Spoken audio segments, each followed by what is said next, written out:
Hey guys, it is Kat and Nat, and exciting news. This is our new podcast, Parenting Teens Unfiltered. This is for people with tweens or teens in their life, ages 9 to 17. You need this. You are going to download it because it is a game changer, and we created it because we needed it. Go subscribe now and check out the episode.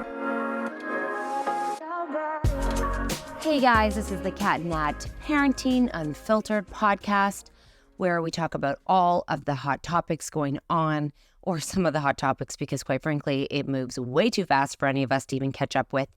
If you are not part of the Common Parent, that is the one-stop shop for easy, digestible, there I go, let me see if I can get that out, digestible tools where they are sent to your inbox so you can read them and carry on with your day. We made sure to make them quick and fast and just something to put in your back pocket and build skills and knowledge as time goes on. And we thought, we do have an app where you can go and search topics that pertain to you at that moment, but we know parenting's a journey, and we know it's a long journey, and we know that what is impacting you today might not be impacting you in a week from now. So to make it easy, we thought, let's teach and build skills through emails where you can just read them and say, I'm going through that. I want to read more.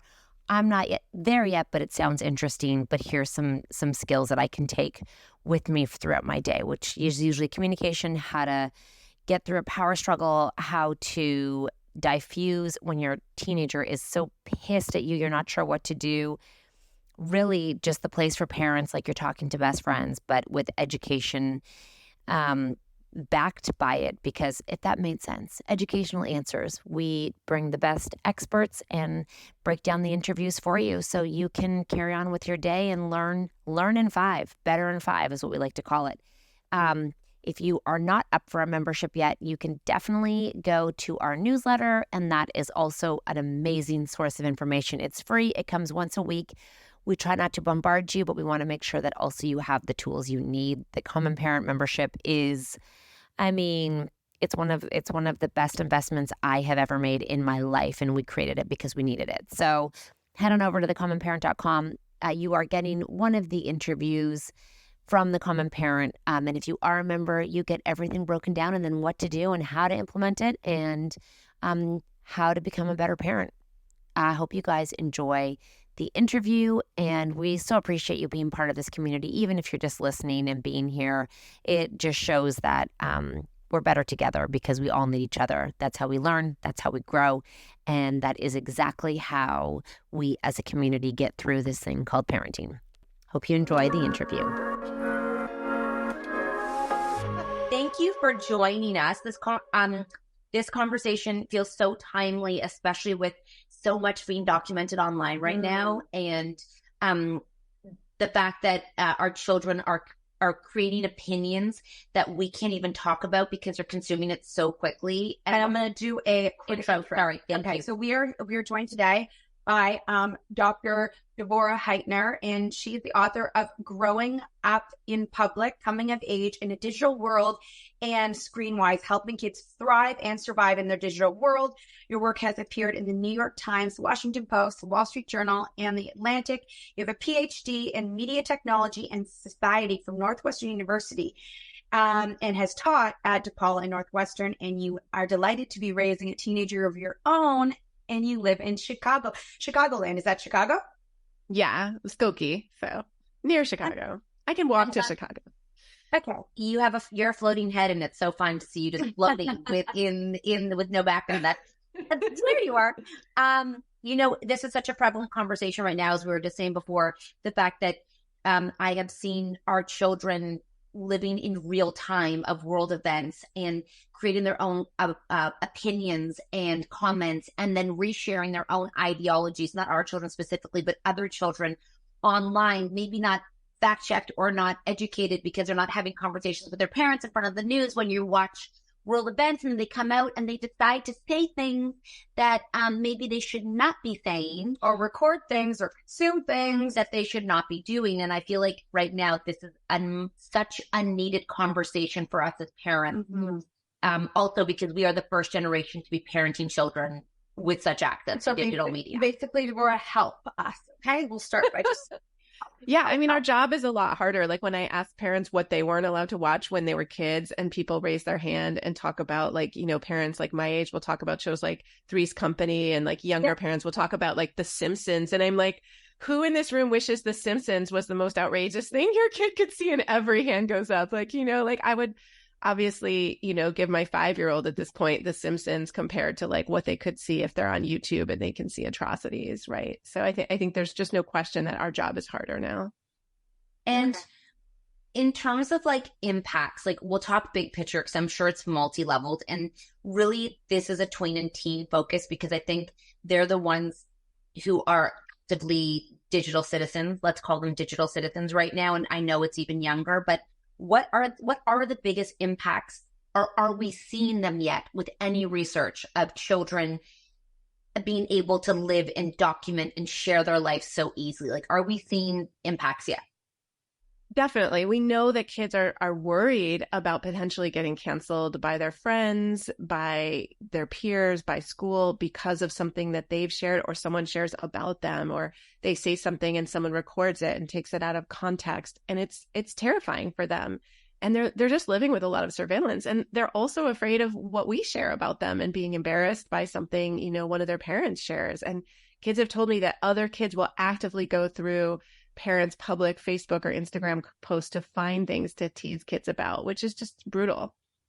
Oh my gosh, yes. I mean, I remember my friend had her mother was an author and she had some sex scenes in the book, and I remember that people bringing the book to school and he was like, "Oh my God, your mom is such a pervert." That is the least. You can imagine if your mom's an OnlyFans and they get to go, or even just anything that a parent can say and post just casually about their child, because you're right. I do know that like even our children's friends are watching all of our everything and bringing it up to them. As you shake your head, you're like, "Yep." Is there a way? Is this a teachable thing? Like, are we so far gone that we cannot teach our children some type of digital citizenship, or is there something we can actively teach? We can absolutely teach our kids to be more human and empathetic with their friends online in these digital communities, because we grew up, experiencing being excluded, experiencing not getting invited to a party, experiencing a friendship ending or a romantic breakup. And all of those things are just playing out in this new space for our kids. But the feelings are the same. The essential human experience of like having a friendship change, or, going through being excluded from a party or left out of an event, that experience hasn't changed. It's just playing out, maybe on Snapchat or Insta or Discord or YouTube in a different way than it did. But the feelings are the same. So we need to trust our intuition as parents that we know things that can still help our kids. If we throw up our hands and say, "Oh my goodness, this Snapchat world is too different from my world, I can't help my kids," then we're kind of stepping away from being the mentors we need to be. We absolutely can help our kids navigate this stuff. And some of it is just being curious. Without being spies, we can be curious. Like, they can show us what they're doing on social and how it works. And we don't have to understand every little thing about how it works to understand that seeing a map on Snapchat of where all your friends are has some potential to make you feel horrendous, right? You don't need to know everything about Snapchat to be like, wait, show me that map. Wait, we can see where everybody is. Okay, let's talk about this.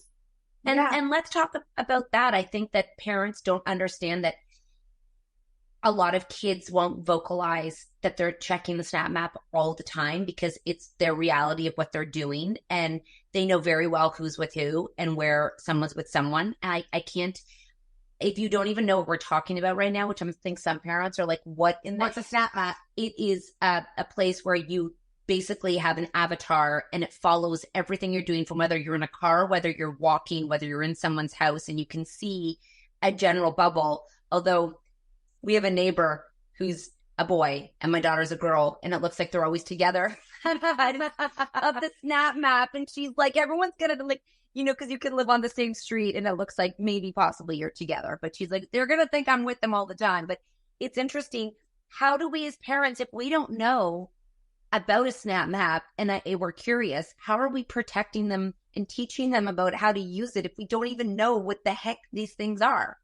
Well, when your kid is signing up for an app, you want to look at all those things with them, ideally. So, for example, your kid could be on Snapchat and not be revealing their location. Now, a lot of teenagers do want to be on the map because literally as a teenager, that describes how all teenagers feel. Like, of course you want to be on the map, right? Who would want to have your high school be all mapped out and you're off the map, right? Of course you want to be sort of someone that people can see, but at the same time, I have questions for Snapchat about why they would push such an invasive feature that is really kind of dangerous in terms of all of our privacy. I think as a Gen Xer who loves my privacy, I'm like, why does anyone need to know where I am all the time? That seems really creepy. What if I'm in a situation that's abusive or I have a stalker? I mean, heaven forbid, like that's really scary. But even just for my friends not to know where I am all the time, like that seems like a lot of information to be sharing. So there's that question. It's like, why do the apps push this kind of stuff on our kids? And I think that's a question a lot of us are asking right now. And, you know, all over the world, people are looking at policies to push back at some of these companies and say, wait a minute.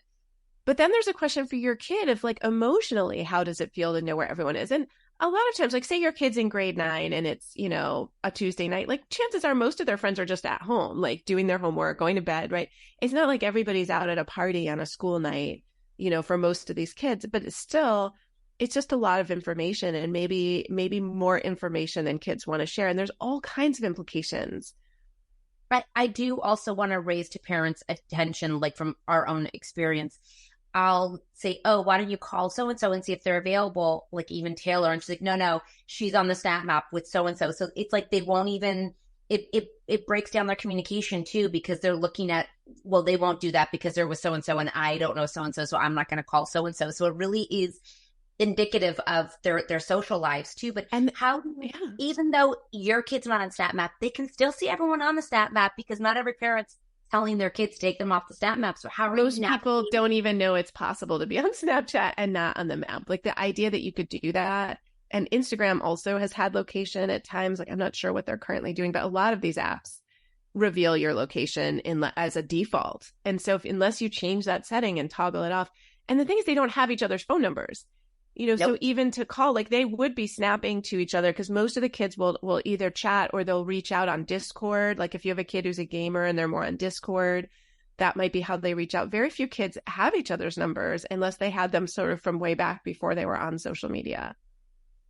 I feel like she needs to highlight that. I feel like highlight that. I didn't even realize because I was like, you know, when I want to turn off certain like, you know, apps during the day or certain times, and then my daughter's like, but I need to be able to talk to my friends. I'm like, well, just message them. And she's like, I only talk to them through Snap. Mm-hmm. So now their communication or Discord, giving them the ability to be on that, which you want them to be able to communicate with their friends if they're just like asking about homework and stuff like that, will also allow them to participate in this social media frenzy at the same time. It's like, they're not separate like they are for us.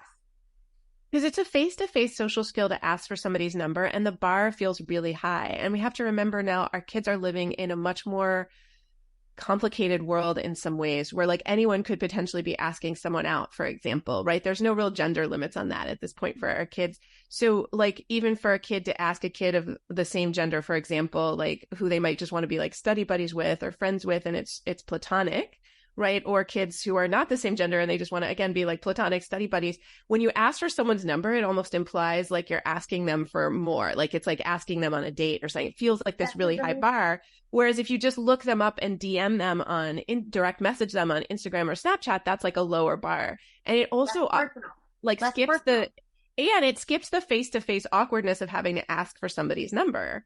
Oh my gosh, I never even thought about that. Oh my gosh, asking for someone's number is like, it's so old. It's also it's so much more personal. It's fraught. It's fraught for these kids. And all of these pandemic babies in particular, like got really comfortable just like meeting up on Roblox or now meeting up on Snapchat or Discord. And so it's hard for them to be like, what's your number?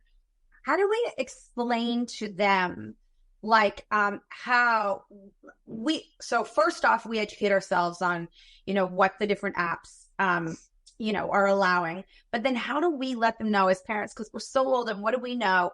How do we let them know that these things can impact them and that it is important that they're aware of sharing privacy, sharing location? Like, what are the things that we can say to them that make sense to them and that they care about, that they're going to be like, I know, that makes sense. Listen to.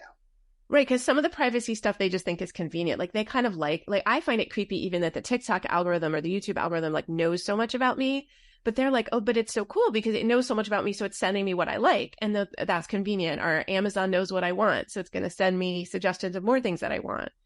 Right. So I think what we want to do is tread softly, but help them see what are the most important things to keep private, and what are the things that would, for example, like devastate them if it got out. And it's really important for them to understand that Snapchat's been hacked. Jennifer Lawrence had her nudes, hacked, and now she's like very careful online, right? And so, for example, you might think like, oh, I could safely send a nude or a sort of risque picture on Snap because the pictures go away, but knowing it was hacked is a good thing to know.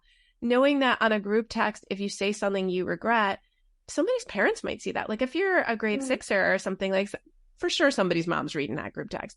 And if you're older, there might be someone you don't know who you haven't met yet. And then like next week you join the debate society or something, and there they are, and you've just made this really horrendous impression. So I would try to keep it very much like in the here and now. Like this might be a family you'd want to babysit for, or a kid you don't know yet and they're getting an impression of you. What I don't think we want to do is turn it toward this really negative threat-based conversation. In the book, Growing Up in Public, I really focus on like character over consequences and talking about, is what you share in alignment with who you are, or could you be misunderstood? Versus saying you won't get into university or you won't get a job because of what you said in the text. Good one. I like that. We have this is not on the question here, but I would love to hear your interpretation and thoughts on this. A lot of people ask, what is the right age for my kid to get a phone, right? And the social media apps. And my argument is always, well, first of all, we have COVID kids who got in trouble for not being on devices. So our 8 and 9-year-olds are very versed in, and they FaceTime all of their friends. And I say, yeah, me too. And I say, out of curiosity, I want them to learn how to use the device and small mistakes when they're younger. Is that the wrong way? Like, or are we teaching them? When is the right time? Yeah.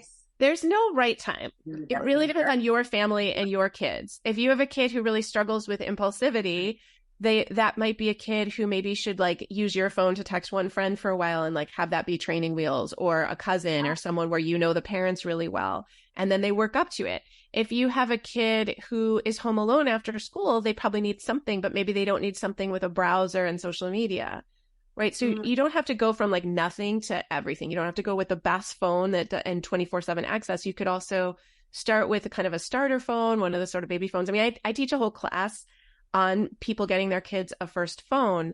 And it really is something you want to start preparing for a few months before you do it. You don't want to just drop that phone under the tree in December. Like, it's really better to prep for it and also manage your kids' expectations. If you know that phone isn't going to live in their bedroom overnight, it'd be good to let them know that before you surprise them with it, because otherwise there's going to be elation followed by tears and screaming. Right. That's right. So it is something you teach. It's not just something you assume. Absolutely. And I think we really make the mistake of assuming our kids know how to text. So before they even do social, we need to teach them about texting. And a lot of kids really mess up in texting and group texting. So I would say at least a year on texting before we add a social app to that device. And even picking up the phone, I thought I was so cool. My kid, had been exposed to me, and I wrote Screenwise, before Growing Up in Public. So I was like, I'm good at this. My kid's going to be great. He got a phone. I was like, I'm going to call him, see how it's going. He was home alone. That's why we got the phone initially, so he could be home alone. And I called, and he picked up the phone. Ladies, he said, "What?" Oh, no. Oh, no. I failed. So I was like, all right, dude, I'm going to call you back. Hang up. I'm going to call you back, and you're going to pick up, and you're going to say, "Hi, Mom, what's up?" So just add a few more syllables to that what. And it's going to be when they don't say bye, they hang up on you. I know. So we need to teach them. And the reason our kids don't know how to text and don't know how to do the phone is they're not seeing us. We're thumbing out our lives in front of them, but they're not hearing us like we heard our moms and dads on the phone. So we need to actually spell out like, okay, I'm getting into a bit of a conflict with, your co-parent here, or with like grandma, and we're not understanding each other. So I'm going to pick up the phone and call her, and spell that out for your kids. Or, this is big news. I don't want to drop this news on Uncle Ned, when he's all by himself on text. So let's wait till we visit on Thursday, and then we'll tell him the news so we can be there to, support him as we share this news, or whatever it is. So like talking through some of those communication decisions with your child and helping them see some solutions, especially talking things out face to face when texts go off the rails, is a huge thing we can do. And then, yes, making sure they know to say goodbye, because it's cute when the grandparents are on Zoom and the 4-year-old just walks away. It's kind of funny. It's less cute when they're 9. It's not that cute anymore to just walk away. You got to say bye, Grammy. When you said a couple of minutes ago or sentences ago, that we have to teach them how to text because a lot of them are making mistakes on group text.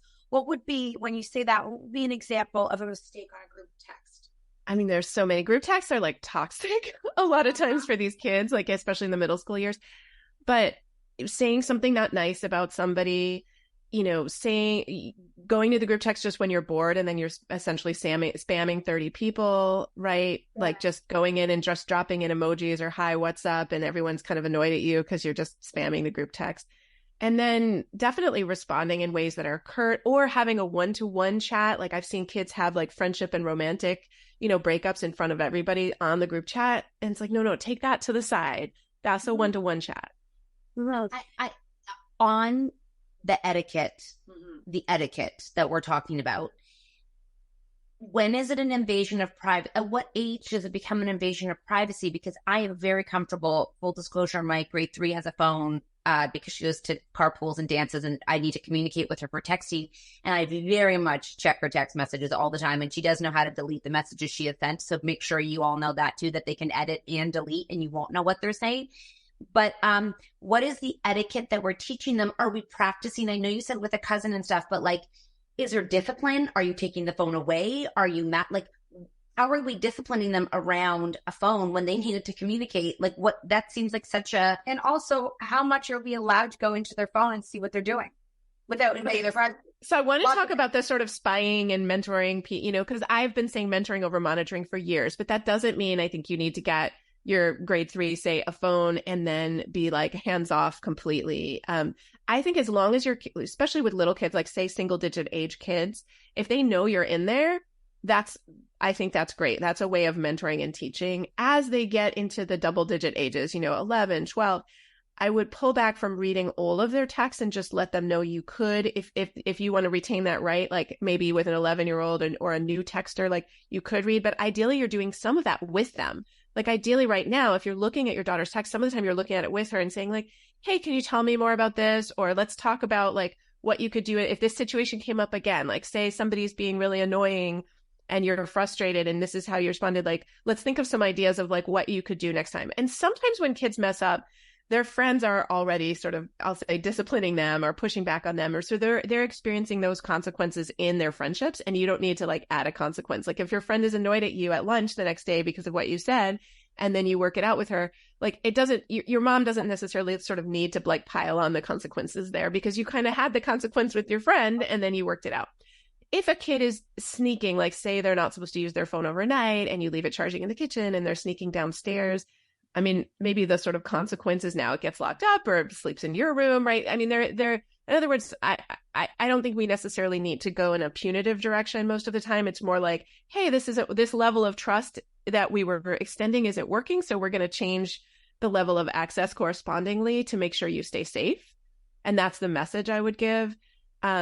If kids are doing things that are harmful to others, then they need to make that repair in the community. So if your kid messes up in a big way, like say they were talking in a mean way about a teacher and the group text got turned in and their teacher knows now, I mean, they're going to experience that consequence at school. So again, you may not need to add to it at home, but you may want to work with them on like, what do you need to do to increase your empathy, including just remembering there's other human beings on the other end. Like we're sitting there thumbing all this out, but you have to think about what will that teacher feel like if she sees that comment? And that might be enough. I mean, many empathetic kids will be crying at that point, like thinking about their teacher reading the comment, realizing how much they've hurt someone. And again, that may be enough, right? Like just realizing, like, wow, I really messed up.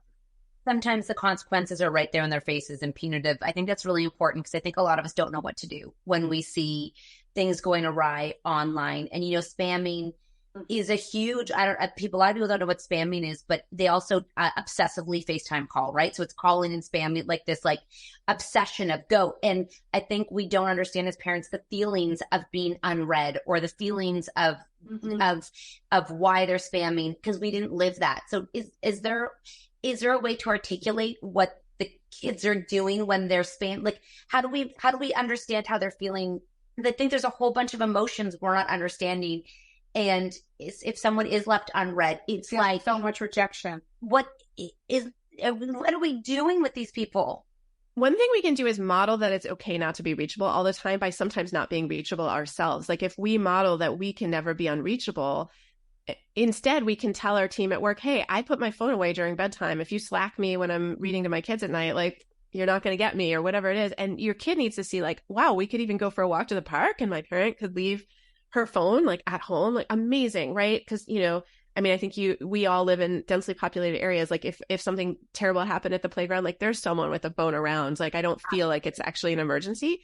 So we can teach our kids they don't have to be reachable all the time, and then get them to work that empathy muscle of like, what could your friends be doing when you can't reach them? What are you doing when you can't be reached? Could it be homework? Could it be sleeping? Could it be your mean parents, make you have unplugged dinners and sit down and actually talk to them for 25 minutes? Right. And these are things for kids to remember, like, oh, right, when I can't reach my friend, she might be playing lacrosse. And I'll even ask kids, that's when I go out to schools, I'll ask kids, what sports they play. And then I'm like, okay, so you're doing water polo, but you get a text. What will your coach say? And they're like, no, my phone can't be out when I'm doing water polo. I'm like, right. That's really good.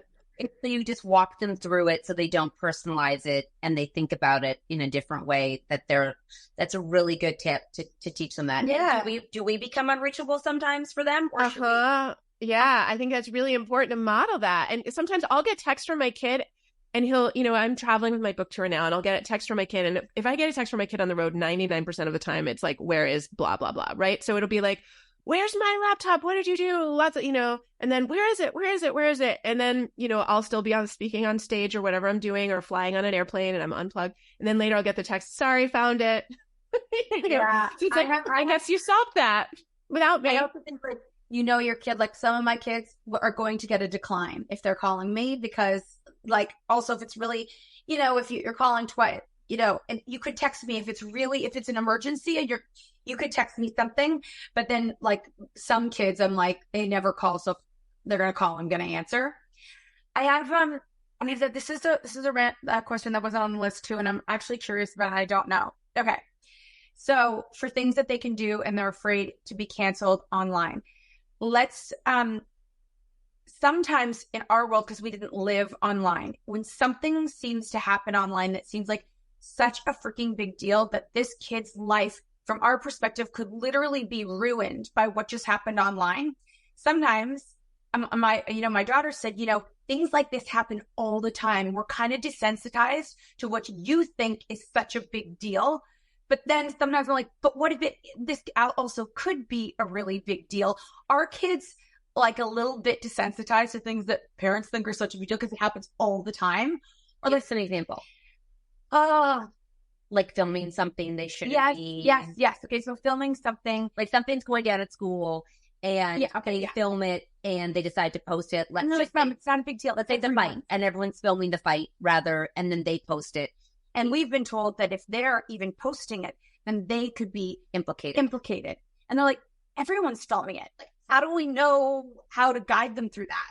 Kids use their phones to distance themselves when they're uncomfortable in a fight, or even unfortunately seeing other kids like fooling around sexually or other things like that. Like all of those things, like you'll see kids filming them because they're uncomfortable. They're like, oh my gosh, I walked in the bathroom and there was a couple like making out or whatever. I'll film that. Or people are fighting. I'm going to film it because I don't know how to deal with my emotions, and the camera becomes distancing. Wow. We do need to let our kids know they shouldn't do that, and that ethically you're objectifying someone. If someone's getting hurt and you do anything but go get help, you're doing the wrong thing, right? Like I don't expect my kid to physically intervene in a fight, right? Because I don't want him to get hurt. So I would say like, go get help. But if you're watching and not getting help, you're doing the wrong thing. And I do think it's important for kids to understand there's a moral imperative to do something different than get out your phone. Because they've watched that. They watch viral clips of people getting hurt and of things happening. And, I think a lot of parents also need to know what goes on Snapchat. They see a different world than we see on Snapchat because Snapchat works like Instagram and like TikTok, and there's actual videos of people's and stories. And we're not in the world, so we don't see it. But how then they're sharing viral stories of each other. And then they also want to be part of the reporting. They don't want to be the only one who didn't get the clip. So how? But it's not okay to have your Sunday night entertainment be like somebody else getting hurt. So we do need to help our kids have that empathy and recognize like that person, both of those people are in pain. Something bad is happening here. It's not okay to make someone else's pain your pleasure or your entertainment or your gossip. And that is something like, it's deeply human. I mean, it's deeply human. Like people pay to go watch fighting, right? Like whether it's, wrestling, boxing, like people pay to go watch football matches in the UK where people fight in the stands and some people love it, right? But it's not okay. And it's important to help our kids recognize that they could also be in a legal situation that's not good, and something like nudes or sexual stuff that goes around school, like sexting. It's also important for them to understand someone didn't give permission. So it's not respectful. It's degrading someone's privacy. It's disrespecting that person's humanity and objectifying them. And if it's going around, you still don't want to be sharing that. And no matter where you live, there's also a legal piece of sharing an underage picture of someone. So there's just a lot of reasons not to do it. And including, you don't want to live in a world where if you were getting beat up, someone would take a video. You don't want to live in a world where you shared a naked picture with someone that you trusted and they violated that trust and you circulated around school. And now everyone is looking at you and thinking about you in a different way, right? I think it's really important that we kind of think about like, what would you want if that was your picture or that was you in that situation? And most kids are like, that would never be me. And they're like, I certainly hope so. But if it was you, I wouldn't want kids sharing that. On that topic, again, going off, but I have to ask because I have her. I mean, obviously I'm going to read the book, but as a parent, when your child shares that either there is a nude or something is going around, what is your obligation to your community of parents and mothers to be involved or to just leave it? I would definitely focus more on your kids' experience. And if that is, say it's their friend's picture going around, how do you have solidarity with that friend? How do you walk with that friend to the school counselor and report that this has been shared and make sure that they know that they're not alone and that you respect them? And I think it's 2023, y'all. Like, it's time to not have a double standard about girls versus boys having their pictures shared. Like, all of us need to talk to kids of all genders. All of us need to tell our kids, don't harass or cajole anyone. We all want to live in a world where our kids' privacy and, sort of sanctity is respected and their safety is respected. And if they do choose to share with someone, even though we might disagree with their choice, they need to know they still have rights. So it's not like by sharing that picture, you gave up all your rights. Like, yeah, it wasn't maybe a great idea. We all want our kids not to send nudes, right? That's kind of a given. The most sex positive parents in the world still don't want their underage children sending nudes because it just has so many privacy and social risks, right? And legal risks. But if they do it, they still have rights. And so we also need to make sure we don't scare them so much about doing it that they won't talk to us. If they have done it and now their picture is in circulation, they need to know they can count on our support. And I have a whole chapter on sexting and growing up in public. And people are like, oh my gosh, a whole chapter. But I'm like, even though fewer than 20% of kids will actually send a nude, your kid will not get through high school without seeing one, knowing someone who did it, being asked for one. If they're a girl, I'm going to say there's almost like 100% chance they'll be asked for one at some point. I'm sorry to scare you. No, it's not. It's real. Girls will get on Snapchat and boys will be like, hi, what's up? What's your name? Do you send? It'll be like the third question. And then sometimes girls will tell me that boys will either get off the chat with them if they say, I don't send, or boys will unbidden sometimes send pictures of their parts to the girl. And that obviously can feel quite invasive. And for parents of boys listening, like, let your sons know that 100% of girls that I interviewed for my book told me that was an ender for them. In other words, if a boy tries to do that, not in the context of a relationship, but flirting, like trying to get to know you, and they're sending a pants-free picture, girls, even if they previously thought that guy was kind of interesting or cute or funny and might have been interested in a first date with them, they're like on the no list. And I actually think you can tell your 14-year-old son, like, hey, you can get arrested for this, you can get in big trouble. And that's a fine message. You can share that. You can say that if you were an adult man, this would get you in big trouble. It could get you in trouble even as a minor. But just telling them it won't work. Girls don't like it. They might permanently take you off their list and tell all their friends not to go out with you. That's actually maybe more compelling. Yeah. I think every man needs to hear that too. I think the general male population as adults who send the pics also need to hear that 100% of women do not want it. So unless they specifically ask for it, right, they do not want it. I mean, 100%. And I have many friends who are dating who can confirm that that is not a good opener. So yes, I think that message needs to get out there. But I actually think like with when we're saying it to a 12-year-old boy or a 14-year-old boy, with some compassion, because they may have watched some porn or been told by a friend, this is the way to do it. I'm much less sympathetic to adult men who try this, like, especially with younger boys, you know, your 11s, your 12s, your 13s. I'm like, okay, maybe they really are honestly just clueless. And if they were just more informed, you know, but they also need to know that not only is it not compelling for them, but some girls are going to experience that as harassment. And it is harassment. And girls also shouldn't be sending unbidden pictures. I want to be clear. Like, this is a message we need to give equitably. And not all kids identify with these binaries anyway. So there's also kids who identify as non-binary who are still potentially going to send nudes. But I will say that, you know, girls sending pictures to boys has like also a different dynamic. And then for gay kids, there's even like more complexity, because some of the gay boys in the research said that this is the only way to get body validation. You know, they're not getting it from their general high school culture.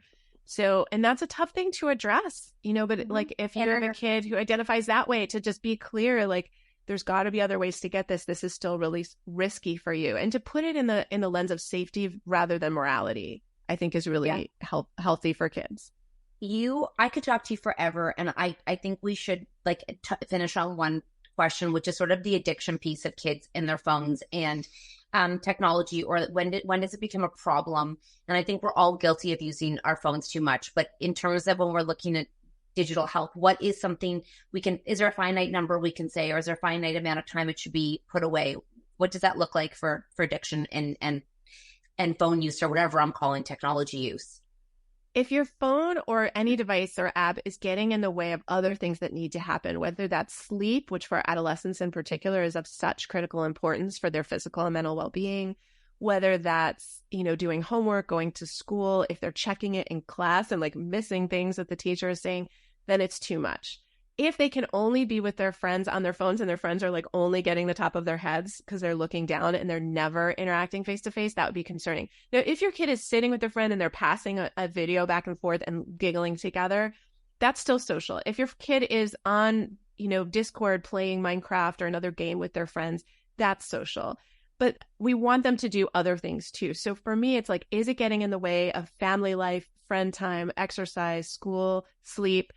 Then it's a problem. If it's not getting in the way, if it's a strong interest, but it's living in balance with these other interests, and your kid seems happy and is still able to engage face to face, at least some of the time. I know teenagers can be grumpy, but if they can occasionally have conversations with you and they can have conversations with like close friends, then I'm less concerned. It has to be interfering with their life quite a lot for me to be super worried. Like, think about how much you spent time on the phone. Maybe as a teenager, like, was, you know, at what point would your parents have said you were addicted to your friends, but did you also do some homework, do some chores, leave the house, right? I mean, if it's interfering with a kid's life or their sleep or getting in the way of them having any experiences at all, if they won't even try one club at school, you know, your kid doesn't need to be in 50 clubs, but if they're in high school, they should probably try at some point, you know, either a non-competitive sport or a club or, you know, music thing. Like, they need to do something to meet other kids. And I think especially for our post-pandemic kids, to make sure they have some face-to-face experiences every day, right? And so like for my introvert, that might be gaming with friends, but I might be like, at least sometimes have the friends over to game in person. Yeah.